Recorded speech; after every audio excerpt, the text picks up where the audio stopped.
السلام علیکم ورحمۃ اللہ وبرکاتہ نحمده ونصلی علی رسولہ الکریم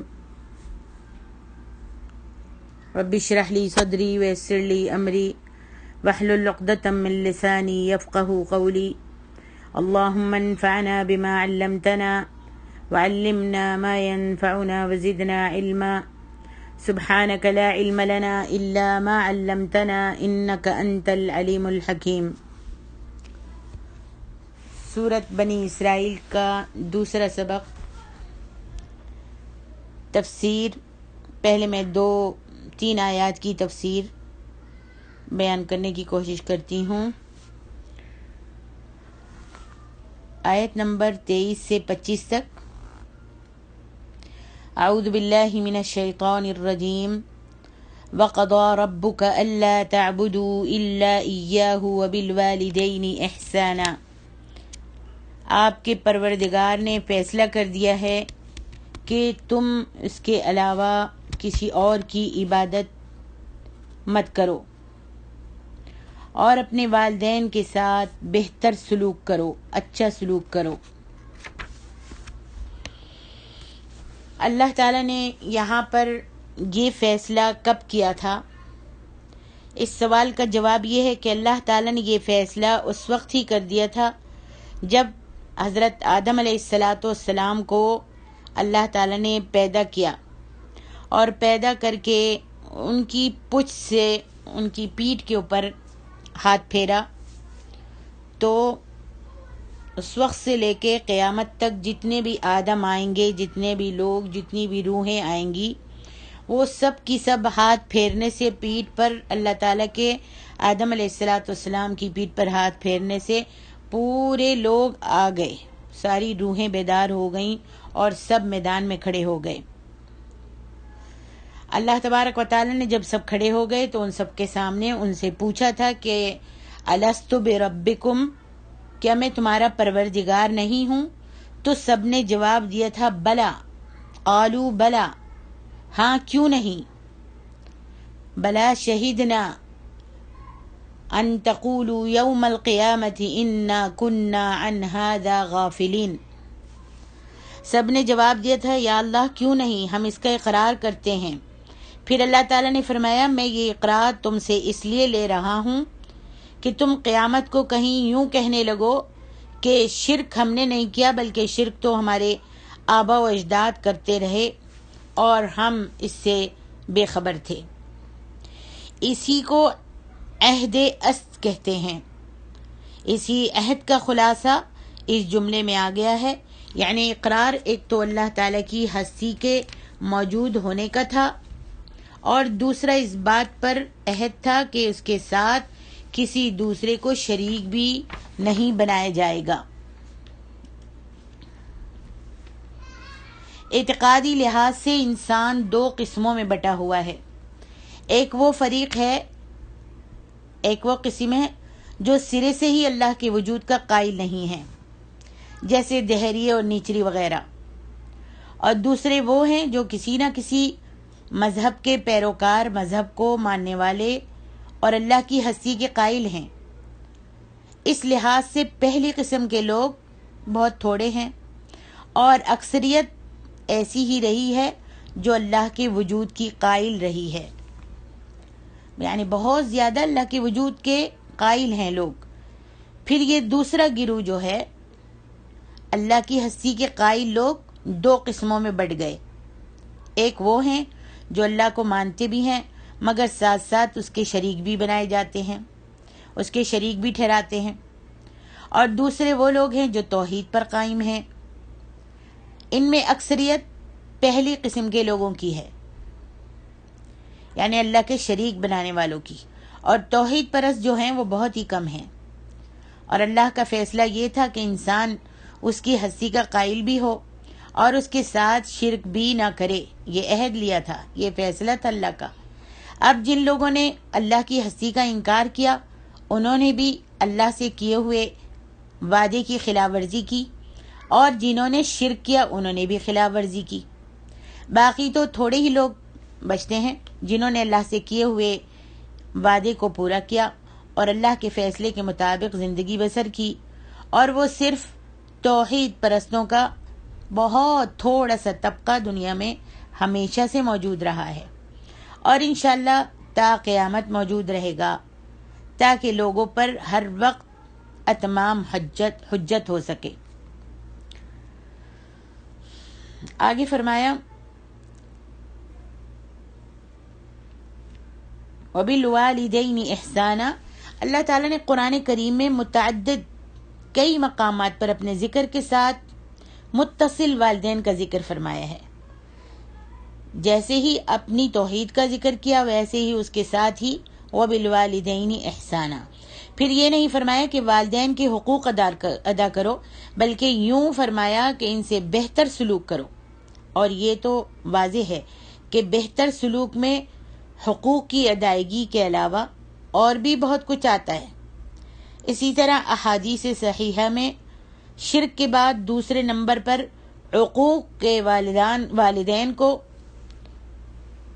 والدین کو گناہ کبیرہ شمار کیا گیا ہے، اور حقوق کے معنی عموماً نافرمانی کے لیے جاتے ہیں، حالانکہ حقوق کا معنی ہر وہ فعل ہے جس سے والدین کو ذہنی اور روحانی اذیت پہنچے، مثلا والدین کی طرف بے توجہی، بالخصوص اس وقت جب کہ وہ بوڑھے ہو گئے ہوں اور توجہ کے محتاج ہوں۔ یہ بات نافرمانی کی ضمن میں نہیں آتی، بلکہ حقوق کے معنی میں ضرور آ جاتی ہے۔ اسی لیے قرآن نے ہر مقام پر والدین سے احسان یا بہتر سلوک کا ذکر فرمایا ہے۔ فرمائے جب والدین بوڑھے ہوں اور کما بھی نہ سکتے ہوں، ان کی اولاد جوان اور برسر روزگار ہو، تو والدین کئی لحاظ سے اولاد سے بہتر سلوک کے محتاج ہوتے ہیں۔ ایک یہ کہ اولاد ان سے مالی تعاون کرے، ان کے نان نفقے کا انتظام کرے، اور دوسرے یہ کہ والدین کی محبت تو اپنی اولاد سے بدستور قائم رہتی ہے۔ والدین تو کبھی ہو ہی نہیں سکتا کہ اپنی اولاد سے محبت نہ کریں، مگر اولاد کی محبت آگے جا کر اپنی اولاد کی طرف منتقل ہو جاتی ہے، اس لیے اولاد اپنی اولاد کی طرف متوجہ رہتی ہے، اور اپنے والدین کی طرف سے، اپنے ماں باپ کی طرف سے اس کی توجہ جو ہے وہ ہٹ جاتی ہے، بڑھ جاتی ہے۔ حالانکہ اس عمر میں والدین کو اولاد سے زیادہ خاصی توجہ، محبت اور الفت کی ضرورت ہوتی ہے۔ تیسرے یہ کہ والدین کا مزاج بڑھاپے کی وجہ سے چڑچڑا سا ہو جاتا ہے، اور اولاد چونکہ اب ان کی طرف سے بے نیاز ہو چکی ہوتی ہے، لہذا وہ والدین کی باتیں برداشت کرنے کے بجائے انہیں الٹی سیدھی باتیں سنانے لگتے ہیں۔ انہی وجوہات کی بنا پر اولاد کو یہ تاکید کی گئی ہے کہ ان سے جب بھی بات کرو تو ادب کے ساتھ بات کرو، محبت اور الفت کے تقاضوں کو ملحوظ رکھ کر بات کرو، ان کے بڑھاپے کا خیال رکھو، جس سے انہیں کسی قسم کی ذہنی یا روحانی اذیت نہ پہنچے۔ اور پھر آگے فرمایا وَلَا تَقُلْ لَهُمَا أُفٍّ وَلَا تَنْهَرْهُمَا وَقُلْ لَهُمَا قَوْلًا كَرِيمًا إِمَّا يَبْلُغَنَّ عِنْدَكَ الْكِبَرَ أَحَدُهُمَا أَوْ كِلَاهُمَا فَلَا تَقُلْ لَهُمَا أُفٍّ وَلَا تَنْهَرْهُمَا وَقُلْ لَهُمَا قَوْلًا كَرِيمًا۔ اگر ان میں سے کوئی ایک یا دونوں تمہارے سامنے بڑھاپے کی عمر کو پہنچ جائیں تو انہیں اف تک نہ کہو، انہیں جھڑکو مت، ان سے بات کرو تو ادب سے کرو۔ وَاخْفِضْ لَهُمَا جَنَاحَ الذُّلِّ مِنَ الرَّحْمَةِ وَقُلْ رَبِّ ارْحَمْهُمَا كَمَا رَبَّيَانِي صَغِيرًا، اور ان پر رحم کرتے ہوئے انکساری سے عاجزی کے ساتھ ان کے آگے جھکے رہو، اور ان کے حق میں دعا کرو کہ اے میرے اللہ ان پر رحم فرما، جیسا کہ انہوں نے بچپن میں مجھے محبت و شفقت سے پالا تھا۔ ہمارا رویہ اپنے ماں باپ کے ساتھ اپنے بچوں کی مشغولیت کے اندر، دنیا کی مشغولیت میں پڑھ کر اتنا سخت ہو جاتا ہے، اور اتنے ہم درستگی سے یعنی سخت مزاجی کے ساتھ، سخت لہجے کے ساتھ بات کرتے ہیں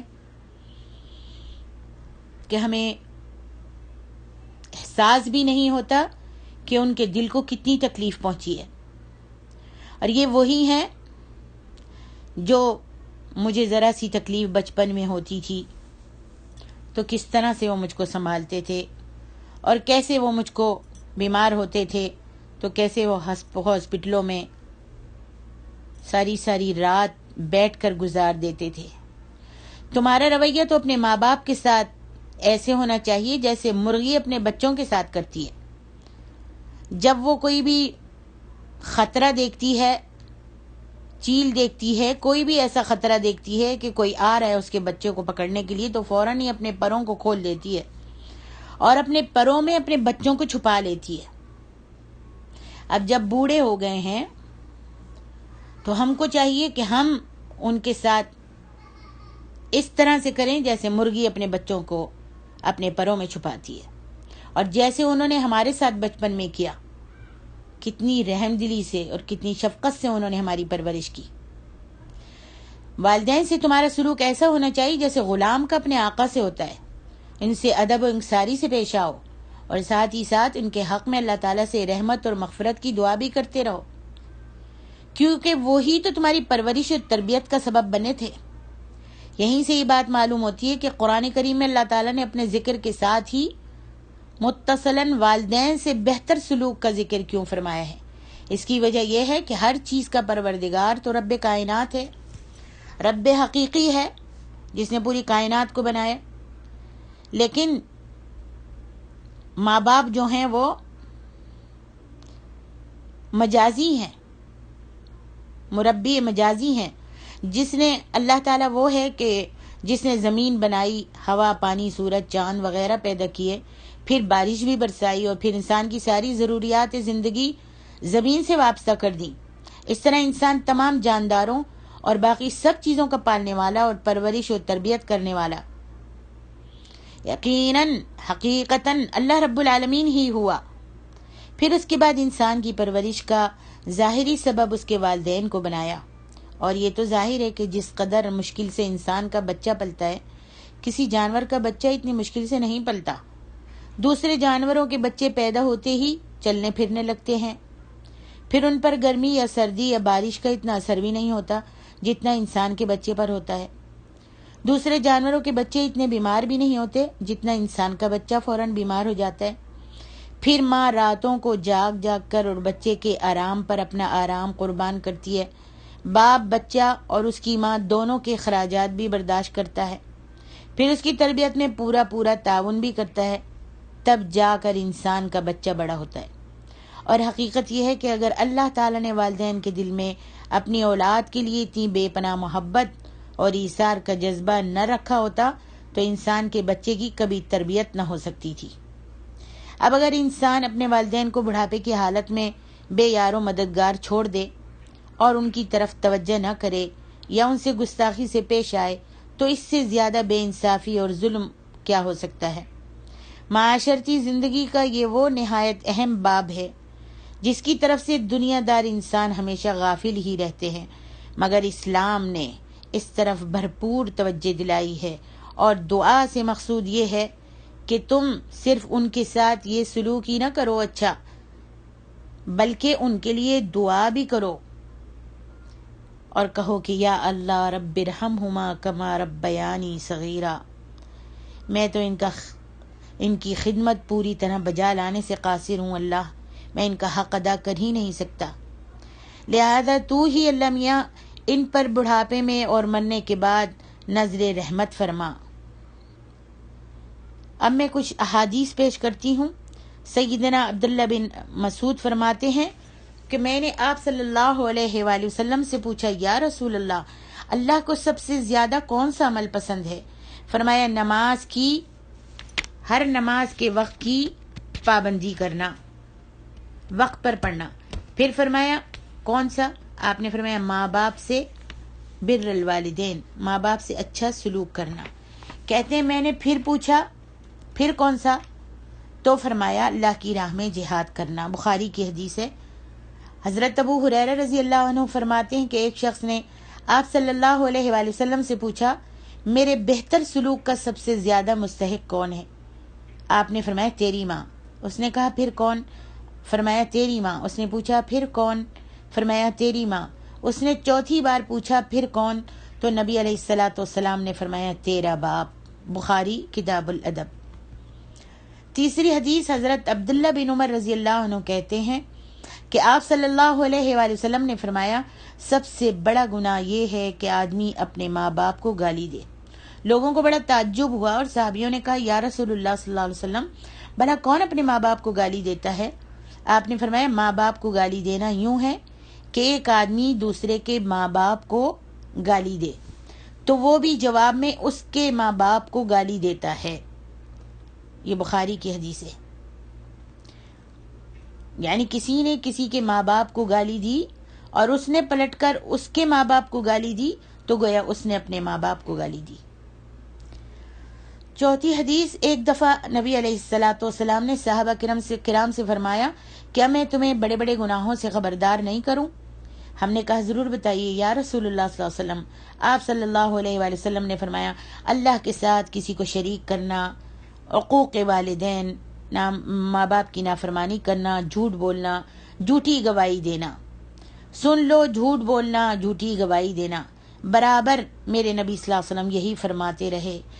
صحابی کہتے ہیں میں سمجھا کہ آپ صلی اللہ علیہ وسلم آپ چپ ہی نہیں ہوں گے، برابر یہی کہتے رہے کہ جھوٹی گواہی دینا، جھوٹی گواہی دینا۔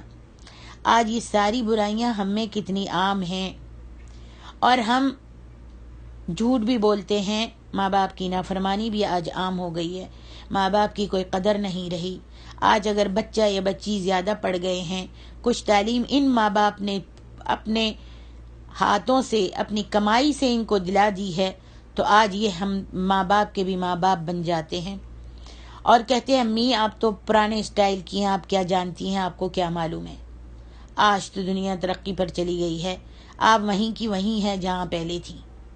اس طریقے سے یا پھر ہم نے تو یہاں تک سنا ہے کہ اتنی زبردست بیٹا جو ہے اپنی ماں کو جھاڑ کر اور ڈانٹ کر بٹھا دیتا ہے کہ ماں باپ جو ہیں منہ کھولنے کی طاقت بھی نہیں رکھتے اور ایک دم چپ کے چپ رہ جاتے ہیں، بلکہ ان کو بھی یہ ہوتا ہے کہ ہاں واقعی ہم تو کچھ نہیں جانتے، میرا بیٹا تو بہت پڑھ لکھ گیا ہے، میری بیٹی تو بڑی اعلیٰ تعلیم حاصل کر گئی ہے تو اب اس کو سب کچھ آتا ہے، مجھے تو کچھ بھی نہیں آتا، اور بالکل حقیر ہو کر اور چپ ہو کر بیٹھ جاتے ہیں۔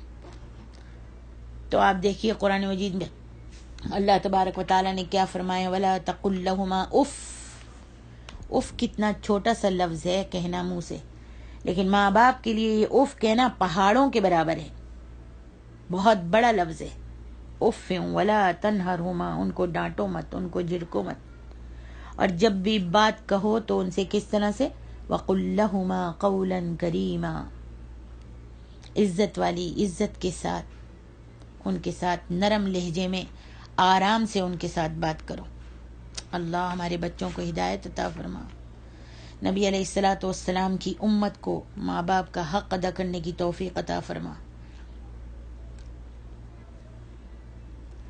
حضرت عبداللہ ابن عمر رضی اللہ عنہ کی حدیث کہتے ہیں کہ ایک شخص نے آپ صلی اللہ علیہ وآلہ وسلم سے عرض کیا میں جہاد پر جانا چاہتا ہوں۔ نبی علیہ الصلاۃ والسلام نے اس سے پوچھا تمہارے والدین زندہ ہیں؟ کہنے لگا جی ہاں۔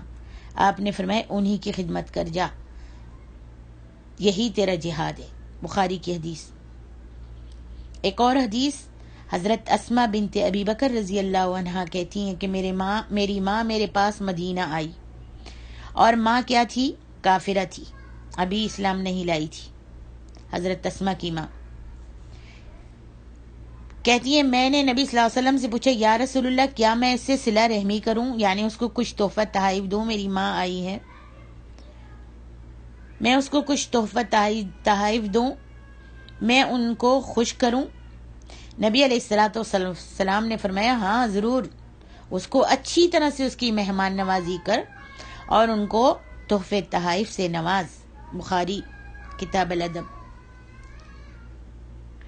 سبحان اللہ۔ تو آگے فرمایا فَإِنَّهُ رَبُّكُمْ أَعْلَمُ بِمَا فِي نُفُوسِكُمْ إِن تَكُونُوا صَالِحِينَ فَإِنَّهُ كَانَ لِلْأَوَّابِينَ غَفُورًا. جو لوگ نیک نیتی سے یعنی سچی نیت کے ساتھ، اچھی نیت کے ساتھ اپنے والدین کی خدمت یا ان سے بہتر سلوک کرتے ہیں، اللہ انہیں بھی خوب جانتا ہے. اور جو محض لوگوں کی باتوں سے بچنے کی خاطر کہ رشتہ دار کیا کہیں گے، کہ دیکھو تو اب بڑے ہو گئے، شادی ہو گئی، کمانے لگ گئے تو اپنی ایک ماں کو بھی نہیں پال سکے، اپنی ایک ماں کو بھی نہیں رکھ سکتے گھر میں، یا باپ کو دیکھو کس طرح سے ان باتوں سے بچنے کے لیے کہ لوگ کہیں گے کہ دیکھو باپ کے جسم پر کوئی اچھا لباس بھی نہیں نظر آتا، آج بیٹا افسر بن گیا ہے، بیٹے کی بڑی اچھی پوسٹ لگ گئی ہے، بہت اچھا کام کرنے لگا ہے، تو کس طریقے سے ماں باپ کو رکھا ہوا ہے. تو ان باتوں سے بچنے کے لیے رشتہ داروں کی یا پاس پڑوسیوں کی ان باتوں سے بچنے کی خاطر والدین کی خدمت کرتے ہیں اور ان کو خوب اچھا رکھتے ہیں. اس واسطے ان کے دل میں یہ نہیں ہوتا کہ ہم اپنے ماں باپ کی عزت کر رہے ہیں یا ہم کو جنت ملے گی. یہ جنت کے 2 دروازے ہیں. نبی صلی اللہ علیہ وسلم نے فرمایا ماں باپ جنت کے 2 دروازے ہیں. اور نبی صلی اللہ علیہ وسلم نے اس شخص کے لیے جبریل نے بد دعا کی رمضان شریف کے مہینے میں، جب ہمارے نبی صلی اللہ علیہ وآلہ وسلم ممبر پر چڑھ رہے تھے تو آپ نے جب سیڑھی پر قدم رکھا تو آپ نے آمین کہی. صحابہ نے کہا یا رسول اللہ آپ نے آمین کیوں کہی آج خلاف معمول؟ تو نبی علیہ الصلوۃ والسلام نے فرمایا کہ جبریل آئے، میں قدم رکھ رہا تھا، جبریل آئے اور انہوں نے بد دعا کی اور انہوں نے کہا یا رسول اللہ صلی اللہ علیہ وسلم جو رمضان کا مہینہ پائے اور اپنے ماں باپ کی خدمت کر کے جنت نہ لے لے تو خدا کی رحمت سے دور ہو. کتنی بڑی بد دعا ہے. اور تمہارے نبی نے آمین کہی. تو اے ماں باپ کی نافرمانی کرنے والوں، ان کو جھڑکنے والوں یا پھر لوگوں کو خوش کرنے کے لیے، لوگوں کو دکھانے کے لیے اپنے ماں باپ کا تھوڑا بہت عزت اور احترام کرنے والوں، لوگوں کے سامنے بہت سے لوگ بڑے ادب احترام کے ساتھ ماں باپ سے پیش آتے ہیں، لیکن جیسے ہی تنہا ہوتے ہیں، گھر میں ہوتے ہیں تو فوراً ان کو ایک طرف جھاڑ کر بٹھا دیتے ہیں، جھڑک کر بٹھا دیتے ہیں اور ان کی کوئی عزت نہیں ہوتی، نہ بیوی کے سامنے نہ بچوں کے سامنے. اپنی بیوی کے سامنے بھی اپنے بیوی کی بات کو آگے رکھتے ہیں اور ماں باپ کو پیچھے کر دیتے ہیں. تو ان کو ڈرنا چاہیے، اس لیے کہ اللہ کے رسول صلی اللہ علیہ وسلم کی حدیث ہے سخط الوالد سخط الرب. جس نے ماں باپ کو، جس کا ماں باپ ناراض ہے اللہ اس سے ناراض ہے. رضا الرب رضا الوالد رضا الرب. جس نے اپنے ماں باپ کو راضی رکھا اس سے اللہ بھی راضی ہے. اور یہ دونوں جنت کے دروازے ہیں. تو آج میں آپ کو یہی نصیحت کرتی ہوں اور اپنے آپ کو بھی یہی وصیت اور نصیحت کرتی ہوں کہ اگر جن کے لیے یہ جنت کے دروازے زندہ ہیں اور کھلے ہوئے ہیں، دنیا میں موجود ہیں، ان کو چاہیے اپنے ماں باپ کی خدمت کر کے ان جنت کے دروازوں کو اپنے اوپر واجب کر لیں ان کا دخول. اور جن کے ماں باپ اس دنیا میں نہیں ہیں اور انہوں نے اپنے ماں باپ کے ساتھ اچھا سلوک نہیں کیا تو ان کے نام پر صدقہ اور خیرات دیتے رہیں اور ان کے لیے دعائیں کرتے رہیں. رب ارحمہما کما ربیانی صغیرا. اس دعا کو چاہیے کہ سب یاد کر لیں.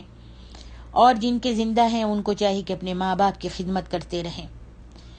دنیا کی ہر چیز مل سکتی ہے، ہر دولت مل سکتی ہے، لیکن ماں باپ اگر ایک دفعہ چلے گئے تو یہ نعمت پھر کبھی نہیں مل سکتی. اور اللہ کی بخشش اور رحمت تو ان لوگوں کے لیے ہے جو اللہ کے فرمانبردار بن کر والدین سے سلوک کریں. السلام علیکم ورحمۃ اللہ وبرکاتہ.